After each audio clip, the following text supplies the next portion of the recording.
Christian Stiebahl, a renowned Namibian photographer, had the unique opportunity to document some private moments of Sam Nujoma and his family. Over the years, he now joins us this afternoon to share his story.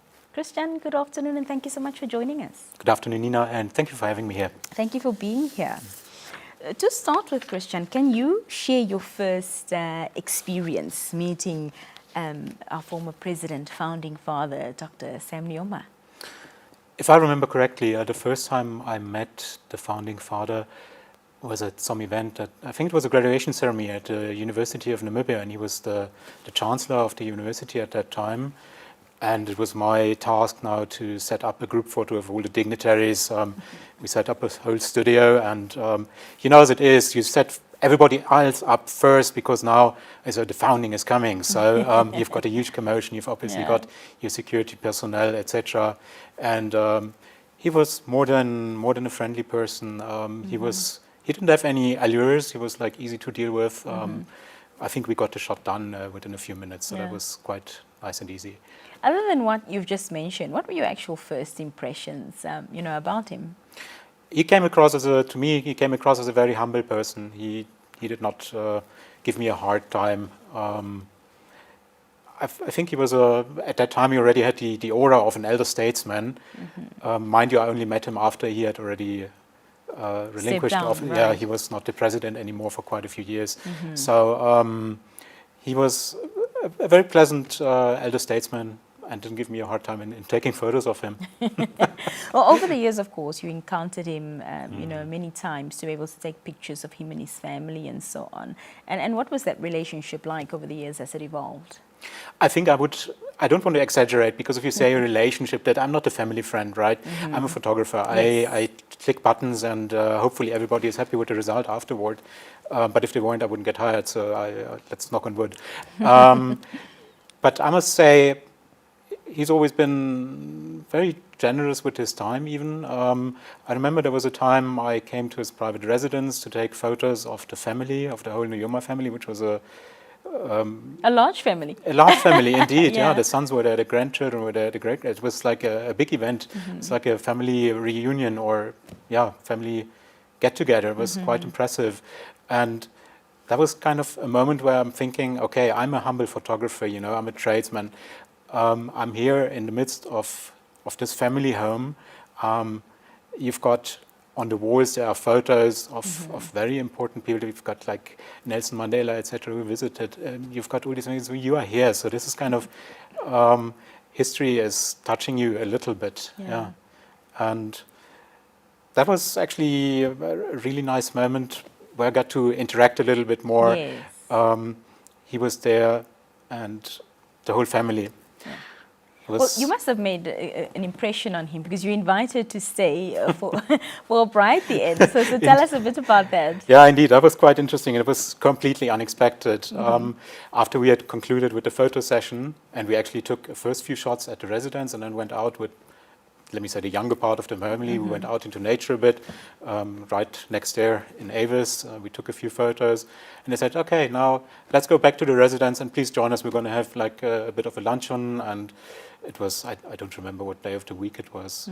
It was late afternoon anyway, and meet was bride. And that was, I must say, is one of the more memorable experiences of my career, because you sit at a table with this founding father of the nation. And you're thinking back, that was in 2019. So that was. Did you get to ask him any questions? I didn't want. I don't. You know what? I don't want to obtrude. I try to keep myself back. By nature, I'm an observer, right? It was great for me to be there. I chatted with him a little bit, not as much as I did with late President Gangop, by the way, who was also interesting and would sometimes respond in German. But it was. Just being in that moment for me was a really big reward. And when you think back, that is a moment that would have been impossible just 30 years back. 100%. And to see then how this at that time elder statesman got up from the table and everybody started singing struggle songs. That was just like something that was, for me, it went to the heart. Yeah. And it made me appreciate very much the work that he did for reconciliation in this country, to make sure that Namibians of all creeds, of all skin colors, can come together and really build a nation. Well, you've taken many photos of him, as I mentioned, but today you've only shared a couple, and you shared the reason with me privately, but I'd like you to tell the public and why you specifically chose only a few pictures to share, other than, of course, that you were pressed for time. Yeah, well, I'm not a press photographer, right? I'm not part of the media. If you hire me to take photos, then I will do it, and I will deliver the photos to you. You pay me for my time, for my expertise, and you receive those images. At that moment, I feel it's not up to me to share these images with the public. I would not have wanted to share with the public now any of those images that I took. For the family. For the family, because they are their family photos, and it's not my right. I need to respect their privacy. Yeah. And that's something that I also want all my clients to. They need to know that. Yeah. You shared a couple with us, and in one of the photos I saw that he was wearing, of course, a gown and a cap and gown, and former President Pohamba was also with him in that picture. So just talk to us about what was happening on that day. This, I think, was again at the University of Namibia, if I remember correctly. That must have been at Safari. Sorry, it was then Safari Court Hotel. It's now Mövenpick.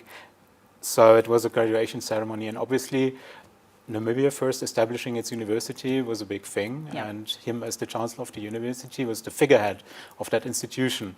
And his successor in office, President Pohamba, was also there. And I think the photos that I shared with you, they were rather formal. There were a few more ones where they were just like joking around with the university, with the members of the council and the Senate. So it was a bit more of a behind-the-scenes moment, actually, not in the big hall, but in a holding room. Yeah. Is there a particular photograph of Nujoma that you took that stands out to you with a special story behind it? Let me curve around your question a little bit, because the one photo of him that actually stands out for me, it's not a photo that I took. It's the photo that was taken. And to my shame, I don't know who took it. I'd have to look it up now. It was taken when he returned to Namibia after exile. And he arrived at the airport in Windhoek. In 1989, yeah. In 1989, yeah. And he kissed the soil, the Namibian soil, for the first time after being back from exile. And I believe that just so much speaks to that goal that he achieved, and that this country has achieved, that it wouldn't have without him. Just finally being back and finally having free elections and majority rule. Well, what did you learn about the founding father, former President Nujoma, during your sessions that the public might not be aware of? I've learned that he was a very relaxed person. He came, when you could approach him as soon as you were past that security layer that you would have to get into, but you're obviously then at that point vetted, etc., I suppose. He was pretty easygoing, he was friendly, and he did not portray that image of a stern father, but rather at that time I would think he was more like a bit more of a gentle grandfather. Yeah. How do you believe your photographs, contribute, Christian, to the legacy of Sam Nujoma? I believe that his legacy stands without my help. He doesn't need my images for that. If I can contribute to just documenting some of it, then I would be very happy. But I believe his legacy way surpasses anything that I can do to contribute. And has documenting, his life through these pictures impacted your own journey as a photographer? It has, in a way, because the first time you meet a person of that caliber, and that goes, I've now taken photos of all the 4 presidents that we have had so far. Nujoma was the first one there, and once you have done that, you realize you're dealing with people. Yeah. And they don't necessarily want to be like Your Excellency, etc., but they're people, and you've got a job to do with them at that moment, so you just do it. And I believe that has helped me quite a bit in just being less nervous when you were in that kind of situation. Because the first time I was like, I must admit, obviously I think everybody would feel the same, it's a little bit of an adrenaline kick. Yeah. Have you taken pictures of former President Pohamba and former President Geinkop? Yes. All right, fantastic. I also want to know, of course, as a photographer, yes, you have a job to do, and you've shared with us what the experience was like with Dr. Sam Nujoma. But in terms of him being a leader in Namibia, you mentioned also that when you initially met him, he had not been president for a few years by then. But I want to know your thoughts in terms of the type of leader that he was in Namibia, the change that he's brought, the foundation that we enjoy today. What are your thoughts on the man as a leader? I cannot speak to interior politics because I only came to Namibia in 2010. I'm German-born. Namibia has been very warm and welcoming to me, but I've been only here since 2010. So what I can speak to... So you arrived in what we'll call a free and fair Namibia. Absolutely, course, and yeah. I'm actually happy about that. Yeah. I'm glad that I'm German speaking, right? If I had grown up in Namibia, it might have been, it's tougher. Yeah. Because as Germans, we have got a different sort of ballast when it comes to Namibia, right? But I did not grow up here during apartheid. And for that, I'm actually grateful because it makes it sometimes easier to approach people. Yeah. Also, I grew up in a very liberal household, so for me, obviously I do my research, I read a lot about history. Namibia is, especially when it comes to Germany, is a very special case. Yeah.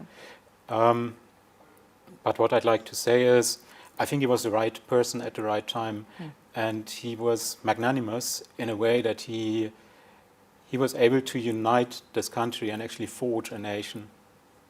And that is something that I think you have to really highly, highly appreciate. Because it would have been easy at that time to go in a totally different direction. 100%. And I think we, as Namibians, we are really, if we have seen how easily or how well our democratic processes work, there's a little bit of sand in the gears here and there, but generally speaking, we had such a smooth transition after the tragic demise of President Gengop, how quickly these institutions work, and how our democratic processes, they work. Yeah. We've got the rule of law, we've got our courts that have their say when it's necessary, and the government adheres to it. Yeah. So there's something we can be proud of, and I believe that's one of the big legacies of President Nujoma. I couldn't agree more. Christian, thank you so much for joining us this afternoon. Thank you. Well, that was photographer Christian Stiebahl speaking to us about his experience with the founding father and former president, Dr. Sam Nujoma.